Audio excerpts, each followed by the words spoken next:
Students, स्वागत है आपका बायोलॉजी क्लासेस में।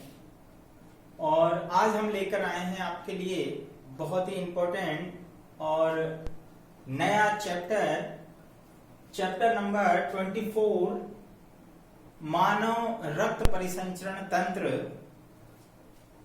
मेन ब्लड सर्कुलेटरी सिस्टम या मेन ब्लड वेस्कुलर सिस्टम। मानव रक्त परिसंचरण तंत्र ऐसा टॉपिक है जहां से आपको हर एग्जाम में क्वेश्चन मिलेगा, इसलिए ये टॉपिक उन स्टूडेंट्स के लिए भी बहुत ही महत्वपूर्ण होगा जो किसी भी प्रकार का, चाहे वो मेडिकल से जुड़ा हुआ कंपटीशन हो, लेबोरेटरी से जुड़ा हुआ कोई भी कंपटीशन हो, नीट के लिए तो स्पेशली है, इसके अलावा कोई भी ऐसा एग्जाम जिसमें जर्नल साइंस आती है, वहां पर ब्लड सर्कुलेटरी सिस्टम और रक्त यानी ब्लड से संबंधित क्वेश्चंस जरूर पूछे जाते हैं।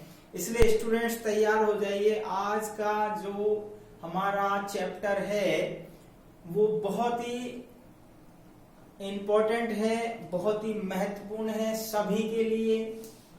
तो सबसे पहले हम यहाँ बात करते हैं कि रक्त परिसंचरण तंत्र आखिर क्या होता है। तो हमने इससे पहले पाचन तंत्र और श्वसन तंत्र दोनों पढ़ लिए हैं।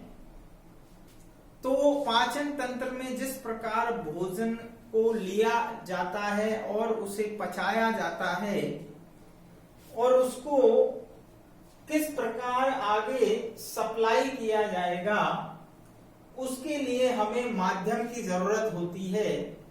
तो उसी को आगे यहाँ पर रक्त परिसंचरण तंत्र में बताया गया है।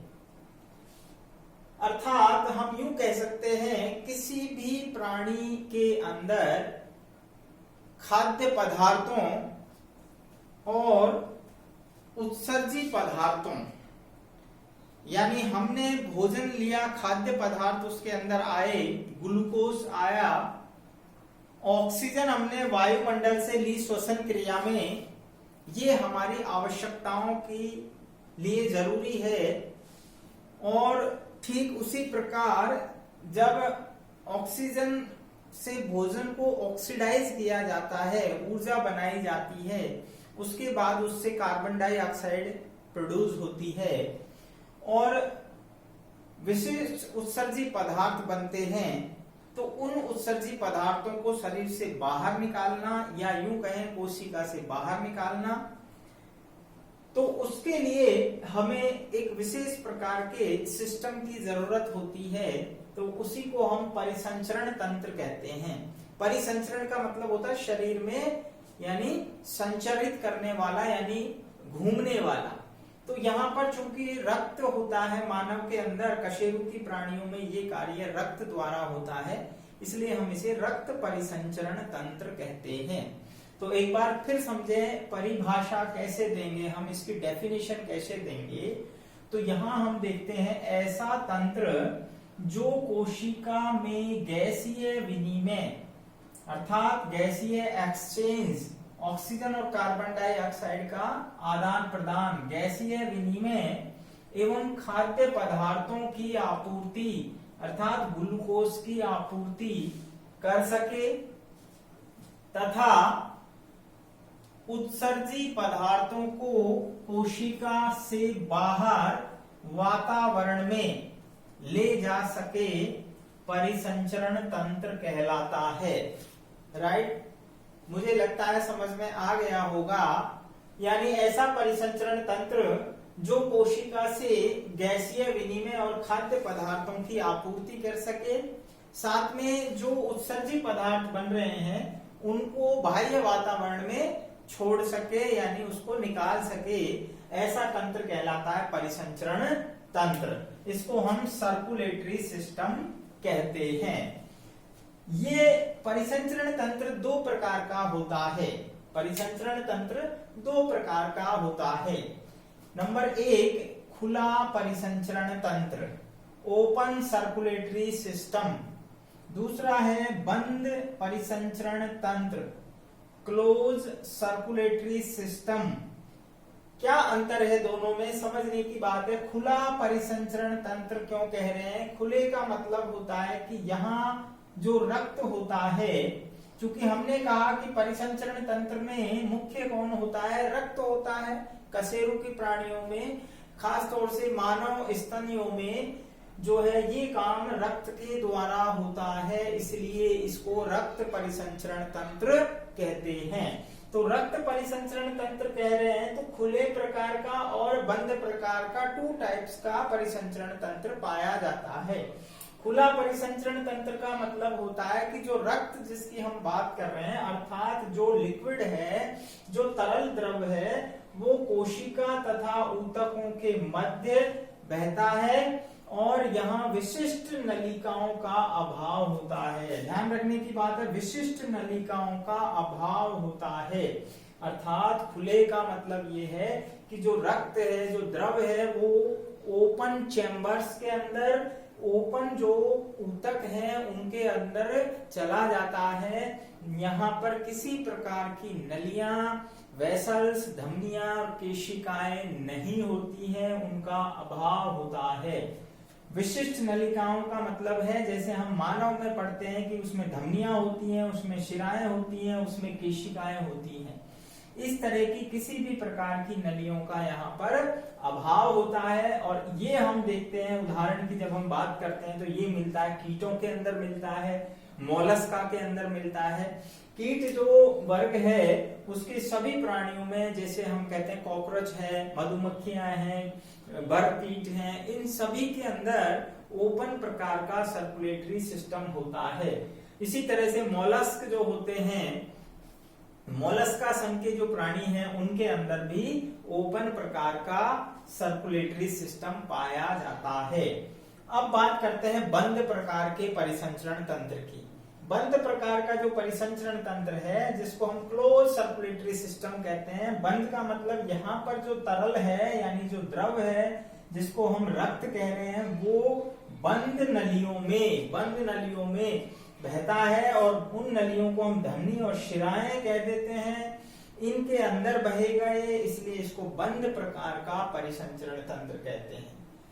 उदाहरण की जब हम बात करते हैं एग्जाम्पल की, तो यहाँ कशेरुकी प्राणियों में, लगभग सभी कशेरुकी प्राणियों में, चाहे वो उभयचर हों, एम्फीबियंस हों, चाहे वो रेप्टिलियंस हों, सरीसृप वर्ग, पक्षी वर्ग जिसको एविज वर्ग कह रहे हैं हम, और मैमेलियंस अर्थात स्तनधारी सभी प्राणियों के अंदर बंद प्रकार का परिसंचरण तंत्र पाया जाता है। तो 2 प्रकार के परिसंचरण तंत्र पाए जाते हैं। अब बात करते हैं यहाँ पर कि मानव परिसंचरण तंत्र क्या है, क्योंकि हमें इस चैप्टर में क्या पढ़ना है स्टूडेंट, मानव रक्त परिसंचरण तंत्र क्या है। तो यहाँ से हमारा क्वेश्चन बनेगा सीधा एक क्वेश्चन तो यहाँ से पूछेंगे कि कितने प्रकार का परिसंचरण तंत्र हो सकता है। नेक्स्ट यहाँ से बनेगा हमारा कि मानव रक्त परिसंचरण तंत्र क्या है और इसमें कौन कौन से भाग होते हैं, और फिर हम रक्त के संगठन की बात करेंगे। तो यहाँ हम बात करेंगे कि मानव में परिसंचरण तंत्र, अभी हमने बात की कौन से प्रकार का होगा, बंद प्रकार का होगा, क्लोज सर्कुलेटरी सिस्टम। मानव में क्लोज सर्कुलेटरी सिस्टम पाया जाता है, अर्थात यहाँ पर जो तरल है यानी जो रक्त है, या इसके साथ में लसिका भी होता है, तो ये क्या होगा, किसके अंदर बहेगा, ये धमनियों के अंदर और शिराओं के अंदर, अर्थात विशिष्ट प्रकार की नलियों के अंदर बहता है। जब हम भागों की बात करते हैं तो मानव परिसंचरण तंत्र के अंदर सबसे प्रमुख बात करते हैं हम, रक्त होता है, हृदय होता है जिसे हम हार्ट कहते हैं, नलिकाएं होती हैं, धमनी, शिराएं और केशिकाएं। नलियां 3 प्रकार की होती हैं जिनके बारे में हम आगे बताएंगे आपको। धमनियां आर्टरीज, शिराएं वेन्स और कैपिलरीज जिन्हें केशिकाएं कहते हैं। इससे पहले हम बात करेंगे रक्त के बारे में कि रक्त क्या होता है। मानव के अंदर पूरा रक्त को डिटेल से पढ़ेंगे। फिर इसके बाद हम पढ़ेंगे हार्ट क्या है, हार्ट की स्ट्रक्चर क्या होती है। हार्ट एक पंपिंग सिस्टम का काम करता है। यहाँ हम बात करें तो रक्त तो तरल होता है, जो एक माध्यम है जिससे विभिन्न प्रकार के जो आवश्यक खाद्य पदार्थ जो है कोशिकाओं को भेजे जाते हैं और उत्सर्जित पदार्थों को बाहर निकाला जाता है। जबकि इसको धकेलने का काम जो करता है, यानी उसको संचालित करने का काम, पंपिंग करने का काम करेगा हृदय, हार्ट। और नलिकाएं जो हैं वो उसको यानी अंदर अपने अंदर बंद करके और फ्लो करती हैं। अब बात करते हैं हम रक्त का संगठन क्या है। तो यहां से हमारा क्वेश्चन बनेगा कि रक्त का आखिर रक्त है क्या, उसका संगठन क्या है, उसका अगर हम बात करें केमिकल कंपोजिशन क्या है, तो हम जानते हैं, देखिए ये बहुत ही महत्वपूर्ण क्वेश्चन है। मैंने आपसे पहले भी कहा था हर लेवल पर ये क्वेश्चन आपके लिए बहुत महत्वपूर्ण है। हर किसी को ब्लड से संबंधित क्वेश्चंस आने चाहिए, उसकी हमें नॉलेज होनी चाहिए पूरी। और आज आपके सारे क्वेश्चंस जो हैं ब्लड से संबंधित, कोई भी ऐसा क्वेश्चन नहीं रहेगा, कोई भी ऐसी क्वेरी नहीं रहेगी जो आपको समझ में ना आए। तो यहाँ पर हम सबसे पहले बात करते हैं कि जो मानव का जो रक्त है तो उसमें वो एक प्रकार का तरल संयोजी ऊतक है। तो सबसे फर्स्ट क्वेश्चन यहां से बनेगा। देखिए ये वाला जो टॉपिक है स्टूडेंट्स, हमने 11वीं क्लास में भी आप लोगों ने पढ़ा होगा, हमने पढ़ा है, उसको बहुत अच्छी तरीके से पढ़ा है। लेकिन फिर से अब ये दोबारा से होने जा रहा है, तो अच्छी तरह से मैं समझता हूँ रिवाइज भी होगा आपको, और ये बिल्कुल एकदम से आपको मैं समझता हूँ कि अच्छी तरह से हो जाना चाहिए। तो यहाँ पर कोई कोताही नहीं बरते हैं। तो पहला क्वेश्चन हमने देखा था कि तरल संयोजी ऊतक है। रक्त क्या है? तरल संयोजी ऊतक है। यानी क्वेश्चन पूछा जाता है ऐसा कौन सा कनेक्टिव टिश्यू है जो तरल होता है, तो रक्त, ब्लड एक हमारा लिक्विड प्रकार का कनेक्टिव टिश्यू है। ओके, अब यहाँ से बात आती है कि रक्त में हम जब बात करते हैं तो दो भाग होते हैं। कि कौन कौन से भाग हैं स्टूडेंट्स? 2 टाइप्स के यहाँ पर, यानी 2 तरह के भाग हैं रक्त के अंदर। सबसे पहला है प्लाज्मा और दूसरा है रक्त कणिकाएं। तो प्लाज्मा जो है वो टोटल रक्त का 55% होती है। प्लाज्मा जो है रक्त का टोटल जो है हमारा जो रक्त है उसमें लगभग 55% प्लाज्मा होता है, और उस प्लाज्मा के अंदर लगभग 45% भाग जो है ग्रेन्यूल्स यानी कणिकाएं होती हैं। ब्लड जो है जिनको हम कार्पल्स कहते हैं वो उसमें निलंबित रहती हैं, वो घुली रहती हैं। ये प्लाज्मा तरल होता है, इसमें डूबी हुई और तैरती हुई जो है रक्त कणिकाएं पाई जाती हैं। और रक्त एक प्रकार का कोलाइडी होता है, जो कि यहाँ पर हम बात करें मानव के अंदर, जो नोट करने की बात है कि रक्त की कुल जो है आयतन लगभग 5 से 6 लीटर होता है। किसी भी स्वस्थ मनुष्य में 5 से 6 लीटर तक रक्त होता है। ये जो नंबर है वो वेरी कर सकता है स्टूडेंट, इसलिए इसको बुकों में आपको अलग अलग प्रकार के दिए गए हैं। 5 से 7 तक भी होगा, तो इसलिए यहाँ पर कंफ्यूज होने की जरूरत नहीं है। ये औसतन हमने लिया है, एवरेजन लगभग 5 से 6 लीटर रक्त एक स्वस्थ मनुष्य में पाया जाता है। अब हम बात करते हैं यहाँ से सबसे पहले प्लाज्मा को लेते हैं। प्लाज्मा क्या होता है? क्योंकि टॉपिक बड़ा है इसलिए इसको टुकड़ों में लिया जाएगा, एक वीडियो में नहीं बनेगा, इसको अगली में हम लेंगे। तो यहाँ पर देखिए सबसे पहले हम बात करते हैं प्लाज्मा की। तो प्लाज्मा क्या है? तो देखिए प्लाज्मा अभी हमने बात की, ये रक्त का कितना प्रतिशत है? 55%। 55% जो है ये रक्त का हिस्सा होता है। प्लाज्मा क्या है? हल्का पीला क्षारीय तरल। यह हल्के पीले रंग का क्षारीय तरल होता है, लिक्विड है ये। और इसकी जो अगर हम बात करें पीएच की, तो ये जो है कैसा होगा? 7 से ज्यादा होगा।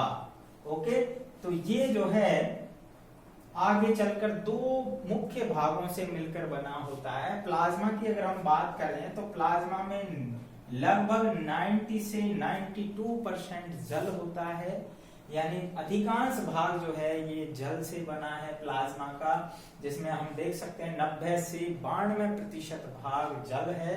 इसके अलावा अन्य पदार्थ में 8 से 10% में अन्य पदार्थ हैं। अन्य पदार्थ क्या है, तो बहुत ही महत्वपूर्ण जो हिस्सा है रक्त का, जिसमें प्रोटीन होते हैं, जिसमें विभिन्न प्रकार के कार्बनिक और अकार्बनिक पदार्थ हैं।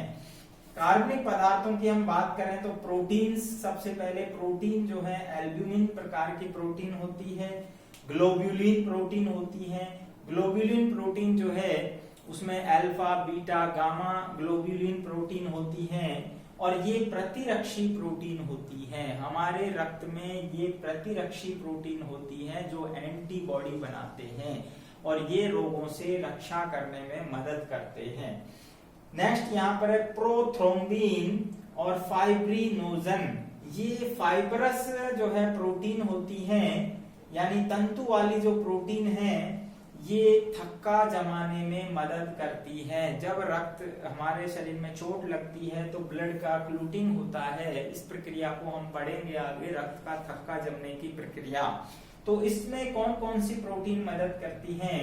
फाइब्रिनोजन और प्रोथ्रोम्बिन। ये इनएक्टिव स्टेज है। प्रोथ्रोम्बिन थ्रोम्बिन में बदल जाती है, फाइब्रिनोजन फाइब्रिन में बदल जाती है। तो ये थक्का जमाने वाली प्रोटीन होती है। नेक्स्ट है ग्लूकोज, वसा अम्ल व ग्लिसरॉल। ये पोषक पदार्थ होते हैं रक्त के अंदर, यानी ये जो है खाद्य पदार्थ हैं जो पोषण का कार्य करते हैं। एंजाइम्स और हार्मोन्स की बात करें तो ये जैव उत्प्रेरक का कार्य करते हैं, बायोकैटलिस्ट होते हैं जो रक्त के अंदर यानी विभिन्न प्रकार की क्रियाओं को नियंत्रित करते हैं एज ए बायोकैटलिस्ट, जैव उत्प्रेरक के रूप में। नेक्स्ट हम बात करते हैं अकार्बनिक पदार्थ, यानी यहाँ पर हम आयंस होते हैं इसमें, जिसमें sodium, potassium, calcium, magnesium etcetera बहुत सारे आयंस जो हैं वो होते हैं। लवणों की बात करें तो NaCl होता है, KCl होता है, ठीक है, सोडियम बाइकार्बोनेट। इस प्रकार से ये जो है परासरण, दाब नियमन और पीएच का नियमन करेंगे, रेगुलेशन करेंगे। यानी कोशिका के अंदर रक्त परासरण दाब को मेंटेन करेंगे, साथ में पीएच का मान जो है वो नियमित करते हैं। और इसके अलावा गैसें होती हैं जिसमें ऑक्सीजन है, कार्बन डाइऑक्साइड है, नाइट्रोजन है। ये गैसें भी प्लाज्मा के अंदर पाई जाती है। तो ये स्टूडेंट्स रक्त का प्लाज्मा वाला भाग है, तो जिसके अंदर हम देखते हैं रक्त का कुल ये 55% भाग बनाता है। इसके अलावा जो भाग है जिसको हम कह रहे हैं 45% में रक्त कणिकाएं होती हैं, उसे हम आगे लेंगे। रक्त कणिकाओं में से पूरा जो है हम डिटेल से पढ़ेंगे, जिसमें से आपको क्वेश्चन जरूर मिलेगा। तो ये मैं समझता हूँ स्टूडेंट्स आपको समझ में आ गया होगा, तो इसको एक बार फिर से अच्छी तरह से देख लीजिए, ठीक है। ओके, मिलते हैं नेक्स्ट उसमें।